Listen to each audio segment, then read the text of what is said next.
14 кастрычніка адбылася нарада ў Лукашэнкі па даволі незвычайнаму для сённяшняга палітычнага жыцця Беларусі пытанню аб глобальным міжнародным становішчы і беларуска-американскіх дачыненнях. Приход к власти администрации Дональда Трампа привел к тому, что международные отношения начали очень быстро меняться. Надо отдать должное, при всех недостатках Дональд делает решительные шаги в мире по решению глобальных вопросов. Нарада была прысвечана дачыненням Беларусі з краінамі Захаду. Цікава тое, што на гэтай нарадзе не прысутнічалі прадстаўнікі Міністэрства замежных спраў.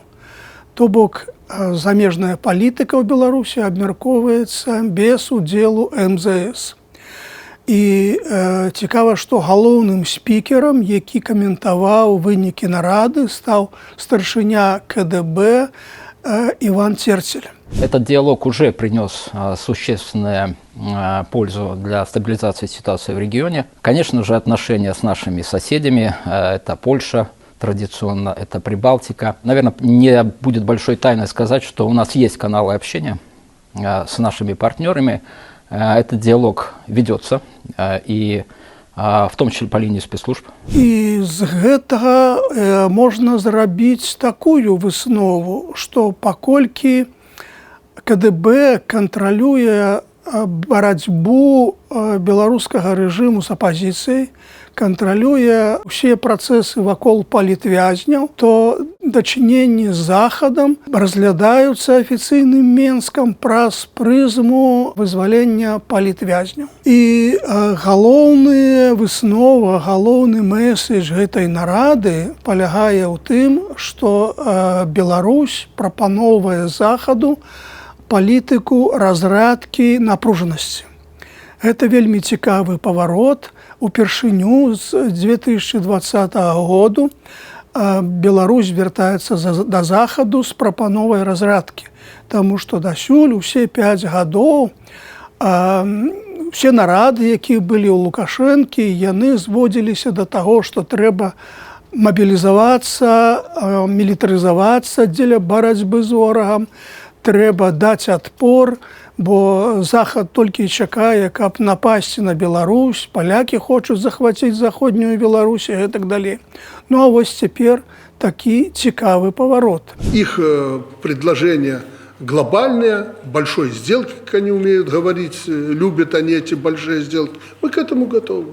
Мы готовы с ними заключить большую сделку. Можна зрабіць выснову, што на такі паварот у замежнай палітыцы на ўзроўні рыторыкі паўплывалі пачаўшыеся перамовы паміж Беларусю і ЗША, паміж Менскам і Вашынгтонам. Злучаныя Штаты праявілі зацікаўленасць да Беларусі, зацікаўленасць да Лукашэнкі як нейкага дадатковага каналу сувязі з Расіяй, як некага спецыяліста па Пуціну. І Лукашенко разумее, што гэтая цікавасць можа хутка закончыцца і трэба каваць жалеза, пакуль яно гарачае. І таму улады спрабуюць выкарыстаць гэты перамоўны трэк паміж Менскам і Вашынгтонам увогуле дзеля размарожвання нармалізацыі дачыненняў з Захадам увогуле, то бок і з Еўропай. Але тут узнікае адно вялікае пытанне, адна вялікая праблема. Справа ў тым, што калі удасца дамовіцца з Вашынгтонам пра некае зняццё ці прыпыненне амерыканскіх санкцый у абмен на вызваленне палітвязняў, то ўзнікае іншае пытанне. Справа ў тым, што гэтыя санкцыі ўводзіліся ЗША разам з Еўрапейскім звязам. І зняцця адных санкцый амерыканцамі не дасць патрэбнага эфекту. Патрэбна, каб у гэтым жа кірунку ішлі і краіны еўразвязу. Таму што, напрыклад, нават зняццё санкцый ці прыпыненне санкцый па калію упіраецца ў праблему, што краіны Балтыі заблакавалі для Беларусі магчымасць транзіту праз іх парты.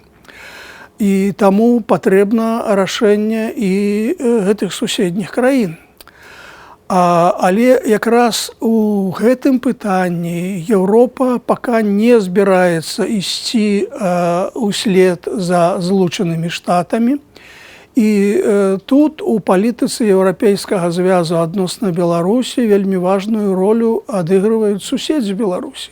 Гэта Польша, Літва, Латвія, а менавіта якраз з гэтымі краінамі у Беларусі найбольш напружаныя адносіны.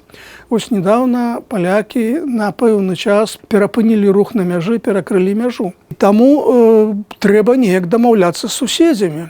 А з суседзямі тут праблема і міграцыі, гэтыя міграцыйныя атакі на мяжы, якія усяляк ініцыюе беларускі бок.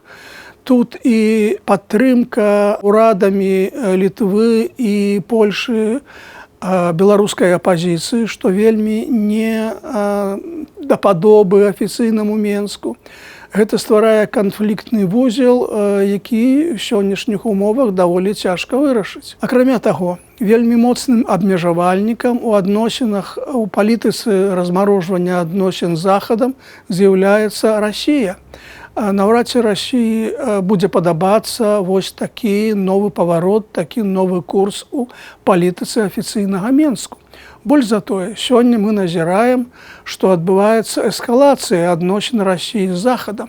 Вось з'яўленне дронаў у паветранай прасторы некаторых краін Еўропы, якія, як лічаць у Еўропе, з'яўляюцца расійскімі, і, як лічаць у Еўропе, з'яўляецца курсам Расіі на эскалацыю адносін.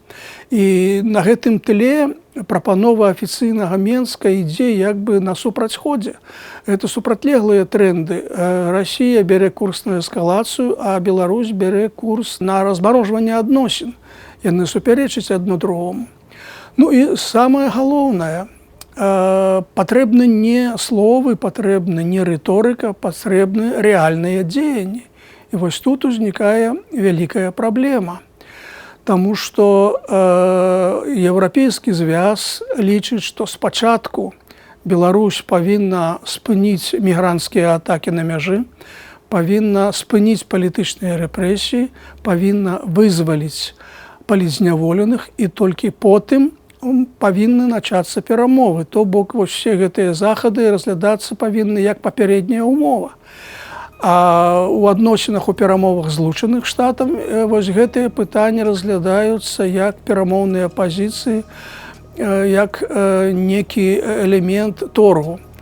Таму тут вельмі вялікія супярэчнасці і цяжка ўявіць, што гэтая прапанова афіцыйнага Менска ў такім выглядзе без нейкіх рэальных дзеянняў можа прывесці да нейкіх канкрэтных крокаў. Ва ўсякім разе не трэба блытаць надзеі з ілюзіямі.